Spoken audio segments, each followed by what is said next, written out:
A very good morning to all our viewers. You're watching Rajya Sabha Television and I'm Smriti Rastogi with Breakfast News. And let's get started with the top headlines of the day. BJP's two-day national executive meeting begins in Bhubaneswar today. All union ministers, chief ministers of 13 BJP-ruled states, 3 deputy chief ministers to attend the conclave, party to discuss past successes and future plans, set sight on 2019 Odisha polls. Counting of votes for Bipole to Srinagar Lok Sabha constituency begins. Early trend shows Farooq Abdullah leading in parliamentary seat. Result for Sikkim Assembly constituency also to be out today. India to appeal against the death sentence handed down to former Navy officer Kulbhushan Jadhav, asks Pakistan to give Jadhav charge sheet consular access. US military defense use of massive bomb in Afghanistan, says the decision based purely on tactical considerations. 36 suspected militants reported to be killed in the attack. And 2 Indians in action at Singapore Open Badminton. Srikanth and Sai Praneeth to play their respective semi-final matches today. And straight to the top story of the day, the Bharatiya Janata Party's two-day national executive meeting will begin today in Bhubaneswar. Prime Minister Narendra Modi and BJP veterans L.K. Advani and M.M. Joshi will be among those joining the deliberations. According to the Union Minister of State for Petroleum and Natural Gas, Dharmendra Pradhan, Odisha will be Prime Minister Modi's laboratory for testing of several welfare schemes targeted at the economically weaker sections. Prime Minister is likely to arrive in Bhubaneswar today afternoon. He will proceed to Raj Bhavan and then attend the National Executive Meet at Janta Maidan. All the chief ministers of the 13 BJP-ruled states will attend the party's highest policy-making body conclave. BJP President Amit Shah arrived in Bhubaneswar yesterday for the meet. The party is also likely to chalk out strategy for the upcoming assembly polls in 7 states, including Odisha. And for more on this, we'll go across to our correspondent Pranav Goswami, who is joining us live from Bhubaneswar. Pranav, after its massive victory in UP, this will be the the BJP party will now be focusing on the eastern states where it has a bleak presence. What are the preparations for this conclave, and tell us about the agenda which the conclave will be discussing today?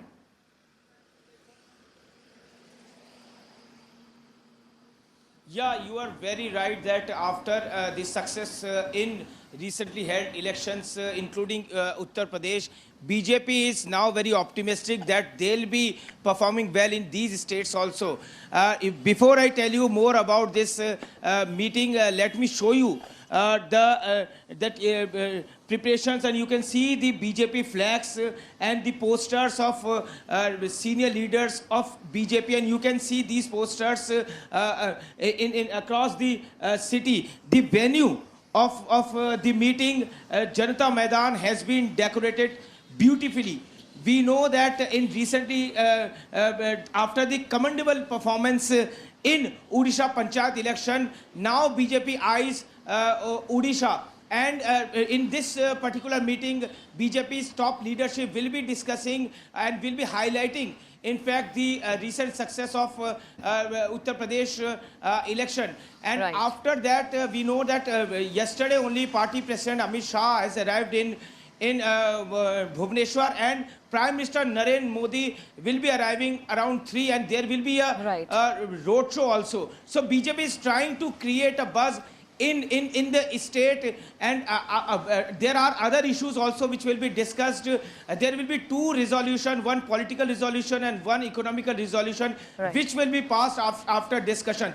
There will be a presentation about the Odisha's recent success and the roadmap for 2019 election in Odisha. We know that Naveen Patnaik's BJD has been ruling in Odisha for last 17 years. And at this time, BJP is hoping that BJP will make its presence felt in the state. So there are preparations, and we'll have to see that what kind of strategies and what kind of discussions are going to take place in this meeting. Thank you so much, Pranav, for joining us and giving us all those latest inputs on that development from Bhubaneswar. So, Bharatiya Janata Party's two-day conclave will begin from today, and the important on the agenda will be the discussion for the 2019 Odisha polls. Moving on, stepping up efforts to secure the release of Kulbhushan Jadhav, India on Friday demanded certified copies of the charge sheet in the case and sought consular access to the former Navy officer. Jadhav has been sentenced to death by a military court in Pakistan on charges of spying. Pakistan says the death sentence was based on credible and specific evidence. On Friday, Home Minister Rajnath Singh asserted that India will go to any extent to ensure justice to Jadhav. He added that Jadhav was detained fair trial in Pakistan. At a press conference in Kolkata, he reiterated that all efforts are being made to ensure that Indian national gets justice. हो रहे हैं और कुलदीप यादव के साथ justice हो, इसके लिए जिस हद तक जाना होगा भारत सरकार जाएगी। क्या उनको ट्रांसपेरेंट ट्रायल मिला है पाकिस्तान में, क्या मानते हैं? मैं मानता हूं कि नहीं मिला। And India has got no response from Pakistan over the consular access to Kulbhushan Jadhav. Pakistan maintains that it has worked with due process of law. Pakistani stonewalling on the matter is now triggering speculation as to what is the real motive behind Jadhav's arrest. Indian High Commissioner in Pakistan Gautam Bambawale took up the case of Kulbhushan Jadhav with Pakistan Foreign Secretary Tehmeena Janjua on Friday afternoon. Bambawale reportedly sought the whereabouts of the Indian citizen and demanded consular access to him.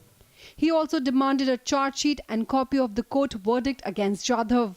However, he reportedly got no assurance on any of his demands to the Pakistani Foreign Secretary. India has maintained that Jadhav's arrest and death sentence in Pakistan is wrong. मैंने foreign secretary साहिबा से दो चीज़ें कही थी और ये दो चीज़ें ये हैं कि सबसे पहले भारत सरकार की ये मांग है कि जो कुलभूषण जाधव के खिलाफ जो चार्जशीट है और कुलभूषण जाधव के खिलाफ जो मिलिट्री कोर्ट का जो फैसला है, इसके हमें सर्टिफाइड कॉपीज़ चाहिए। और दूसरा मुद्दा मैंने फॉरेन सेक्रेटरी साहिबा से ये कहा कि हमने पिछले कुछ महीनों में 13 बार लिखित में कुलभूषण जाधव का कॉन्सुलर एक्सेस मांगा है। आज तक इसका ना कोई जवाब मिला है, ना कॉन्सुलर एक्सेस मिली है। Pakistan's foreign policy advisor Sartaj Aziz, however, rebutted India's demand. He claimed that India also has not given consular access to many Pakistani citizens who are in Indian jails. We now expect India to behave responsibly and refrain from issuing statements that will further aggravate people-to-people hostility.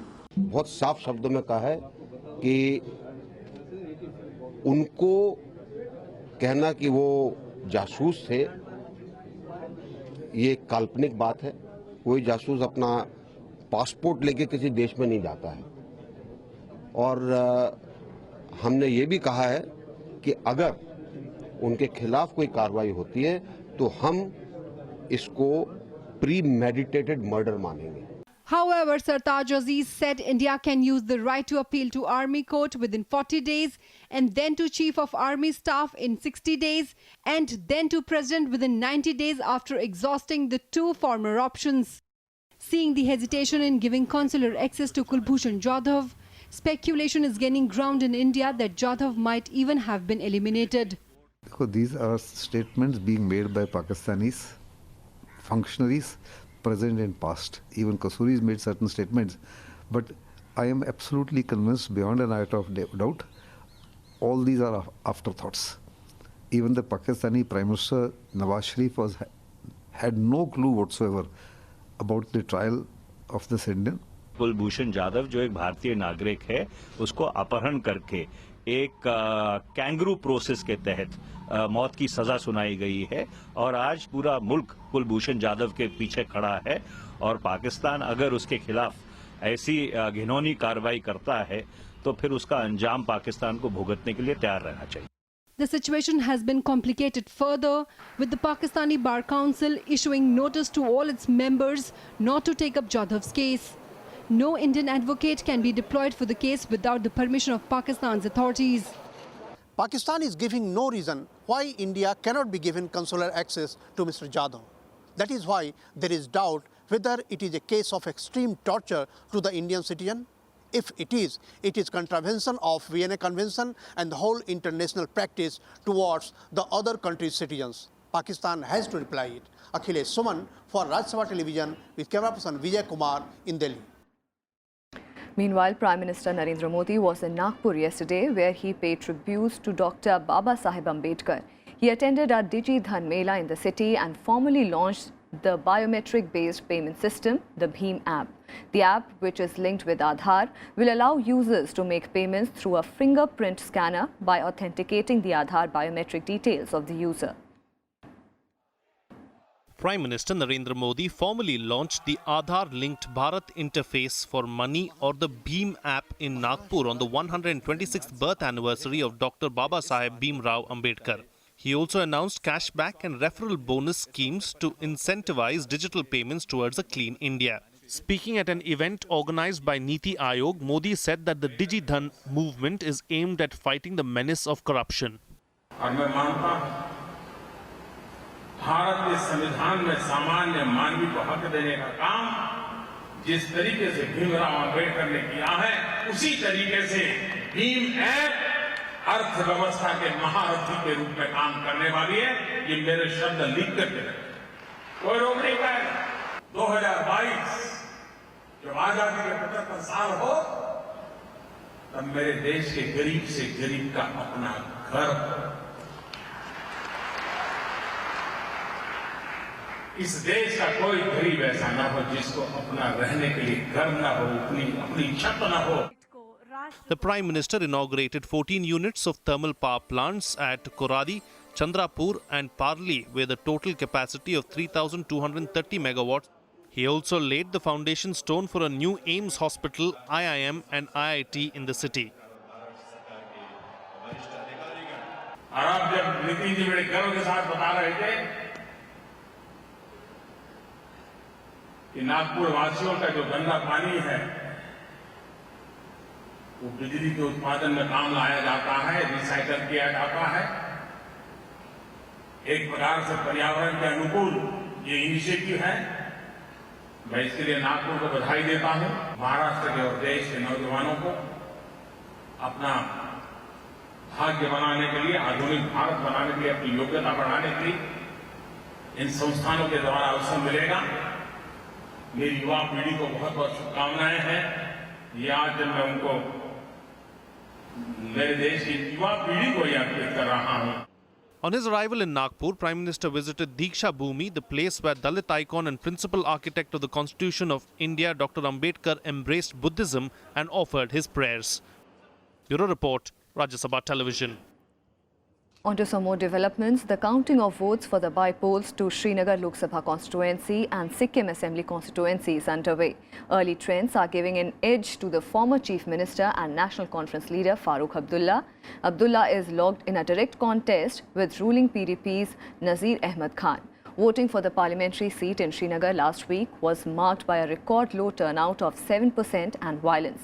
The by-poll to Srinagar Lok Sabha seat was held on 9th of April. Meanwhile, polling at Upper Burtuk Assembly constituency in Sikkim was held on 12th of April. And in yet another incident of train derailment, 8 coaches of Meerut-Lucknow Rajya Rani Express derailed today morning near Rampur in Uttar Pradesh. The incident took place at around 8 a.m. near Kosi Bridge in Rampur. 15 people have been injured in the incident, but no casualty has been reported. The DRM and medical team have reached the spot and are attending the injured. Railway Minister Suresh Prabhu tweeted, saying he was personally monitoring the situation. This is the second train derailment in less than a month's time in Uttar Pradesh. On March 30th, 8 coaches of Mahakaushal Express derailed near Mahoba, leaving at least 25 people injured. 8 coaches of this train have derailed between Munda Pandey and Rampur station of the Northern Railways. It falls in the Moradabad division of Northern Railways. Fortunately, there is injury to 1 or 2 persons only. DRM Moradabad with his team has reached there, and medical assistance from the state government has also reached there. Senior officers from the district administration are also at the site and all type of medical assistance is being provided to the affected persons. Meanwhile, 5 people were arrested on Friday in connection with the assault on CRPF men during 9th of April bypoll in Budgam district of Srinagar parliamentary seat. The state police registered an FIR after video of local youths beating soldiers went viral. The video shows few young men heckling and attacking CRPF jawans carrying EVMs on the poll duty in Srinagar. It also shows the jawans exercising restraint and avoiding retaliation even though they were armed. The army is also investigating the authenticity of another viral video in which a youth was seen tied allegedly to an army jeep as a human shield against stone pelting. The video sparked an outrage by former Chief Minister Omar Abdullah, who found it shocking. The video was also reportedly shot in Birwa area of Budgam district that is represented by Abdullah. किसने video लिया है, किसने video बनाया, किसने post किया है, कुछ नहीं पता। तो मैं वीडियोस के ऊपर कमेंट नहीं करता हूं। अगर मैं वहां पर होता तो आपको बताता। और ये मामला जो है गृह मंत्रालय का है, तो गृह मंत्रालय की तरफ से कोई उस पर कमेंट आएगा तो ज्यादा अच्छा है। निश्चित रूप पर जो सीआरपीएफ के जवान के साथ जो हुआ है वो बेहद गलत है और उन लोगों के खिलाफ एक्शन होना चाहिए जिन्होंने ऐसे किया। मुझे लगता है कि कश्मीर में या देश के किसी भी हिस्से में इस तरह की जो हरकतें हैं वो अनएक्सेप्टेबल हैं और कश्मीर के नौजवानों को मैं यही कहना चाहूँगा कि जिस तरह से वो एक सीमा पार से प्रायोजित होकर के इस तरह की हरकतें कर रहे हैं उसका उनको फायदा नहीं होगा। Meanwhile, the Delhi Chief Minister Arvind Kejriwal demanded that the municipal polls be postponed by a month or two till arrangements were made to use VVPAT-equipped machines along with the EVMs. Arvind Kejriwal met the Delhi State Election Commissioner and alleged that the redundant pre-2006 EVMs can be easily hacked and those machines should not be used in the upcoming municipal polls. The State Election Commissioner, however, has rejected the proposal, saying there was no provision to postpone the elections. Delhi Chief Minister instead insisted that under the Delhi Municipal Corporation Act, Centre has the power to extend the tenure of the civic bodies by at least 1 year. According to the Election Commission, the EVM is electronically protected to prevent any tampering or manipulation. The Uttar Pradesh government on Friday signed an agreement with the Centre for Power for All. The agreement was signed in presence of Chief Minister Yogi Adityanath and Union Power Minister Piyush Goyal in Lucknow. Uttar Pradesh was the only state which had not signed the scheme aimed at providing power to all. The 24/7 toll-free number 1912 was also activated across the state for people to complain about any power-related issues. An MOU was also signed for providing 10,000 solar panels to the centre. A scheme of providing LED bulbs, tube lights and energy-efficient fans at cheap rates was also kicked off. Union Power Minister Piyush Goyal took a dig at the previous Akhilesh Yadav government of not implementing central schemes in the state and accused them of leadership crisis.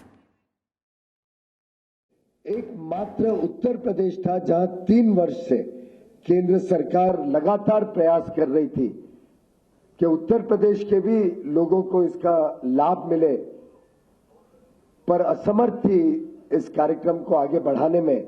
आज माननीय मुख्यमंत्री जी के नेतृत्व में उत्तर प्रदेश सरकार, केंद्र सरकार मिलके इस 24/7 power for all Uttar Pradesh को भी उस योजना के साथ जोड़ के मैं समझता हूं एक बहुत बड़ा मैसेज पूरे उत्तर प्रदेश में जा रहा है कि अब अच्छे दिन आए हैं.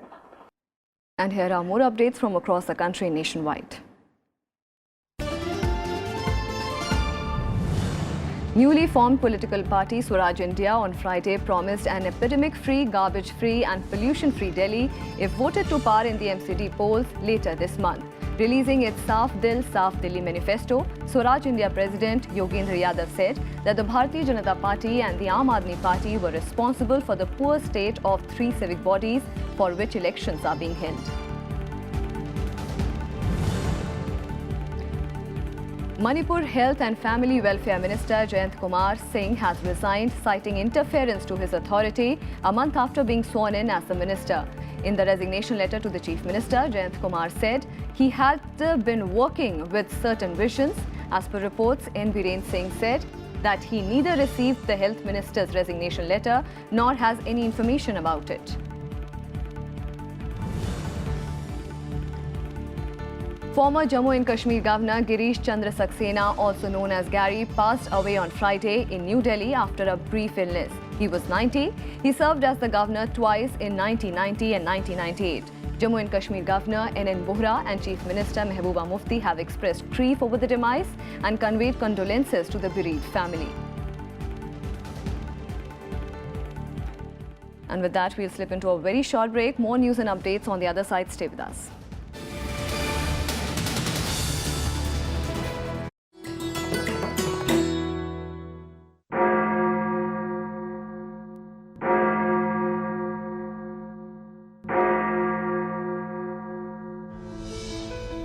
St. Thomas Basilica.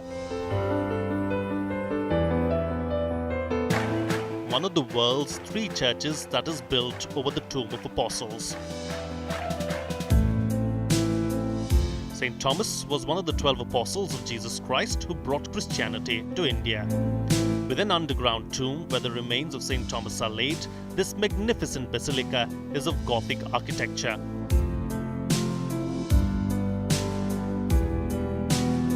The stained glass of the church depicts some divine moments of St. Thomas's life. In 2006, this church was conferred with the status of National Shrine.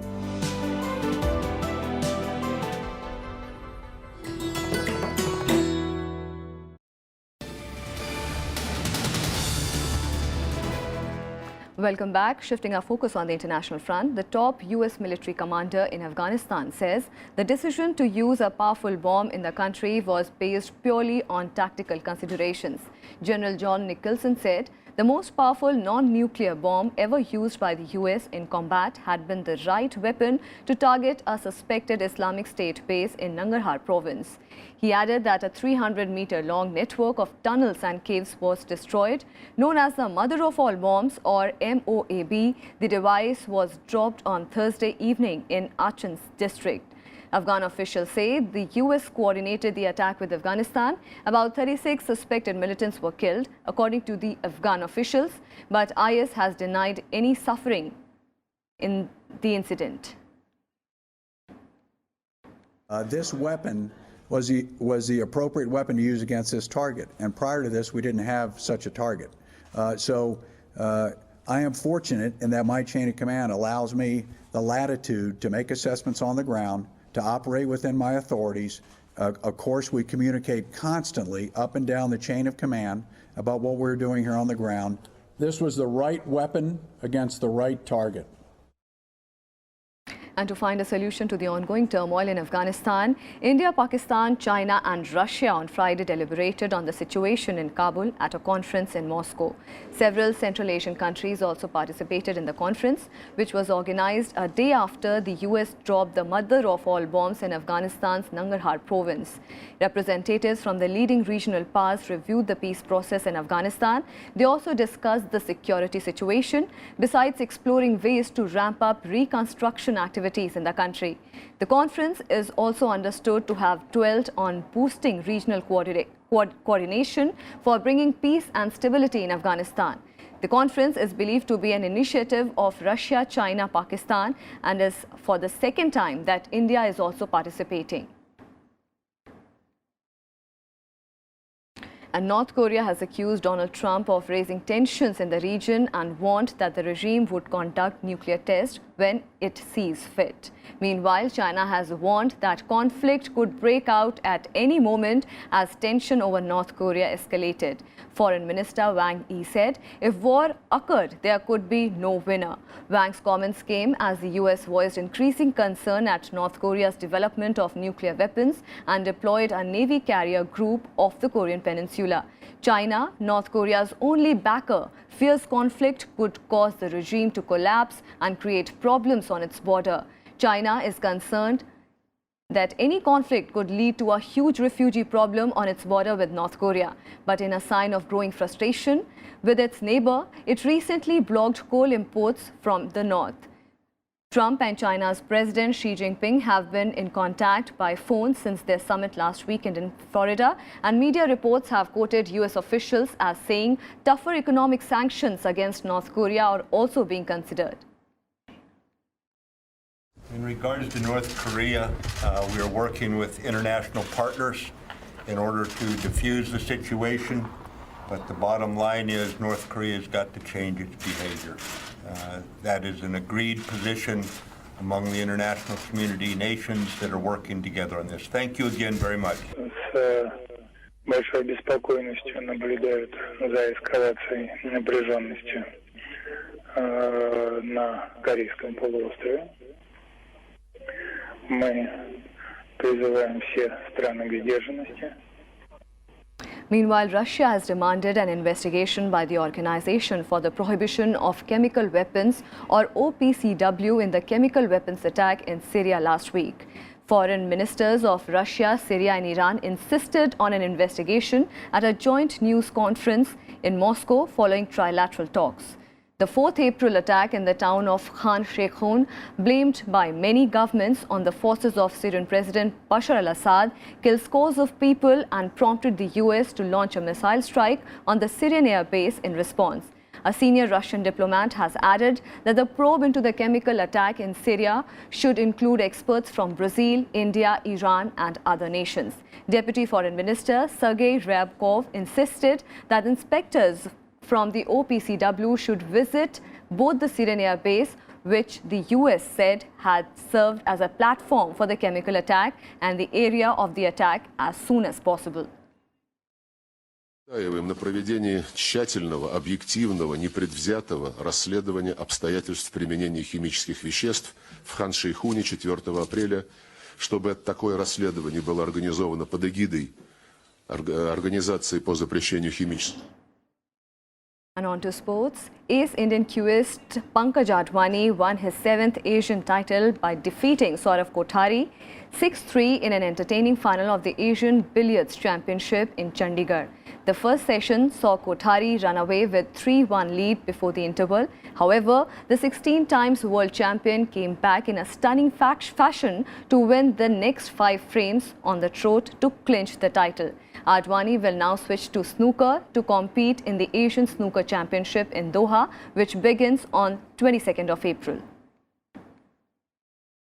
And shuttlers Kidambi Srikanth and Sai Praneeth will play their semi-final matches of Singapore Open Super Series tournament today. In the quarterfinals on Friday, Srikanth eased past Chinese 5th seed Shi Yuki 21-14, 21-16 to set up a last 4 clash against Indonesian Anthony Sinisuka Ginting.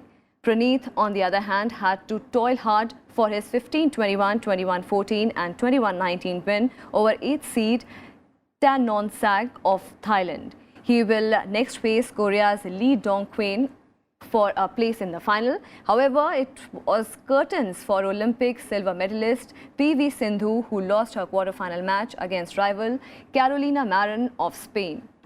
Sindhu lost in straight sets 11-21, 15-21. The mixed doubles pairing of Ashwini Ponappa and B. Sumeet Reddy also lost in the quarterfinals. And that's all we have for you in this edition of Breakfast News. Keep watching Rajya Sabha Television.